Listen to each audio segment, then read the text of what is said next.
Kabar bakal bertunangan dengan Romi Hali, ini curhatan Rohimah di Instagram. Mantan istri Kiwil yaitu Rohimah Ali tengah dilanda kasmaran setelah memiliki kekasih berondong bernama Romi Hali dengan usianya yang terpaut jauh. Adapun keseriusan Rohimah untuk melepas status janda dengan Romi Hali sempat beredar. Benarkah Rohimah akan dinikahi Romi Hali?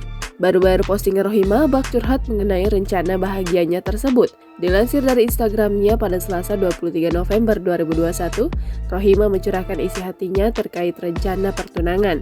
Rohimah terus berpikir positif untuk melangkah ke depannya. Ia juga tidak mau dihantui pemikiran yang negatif.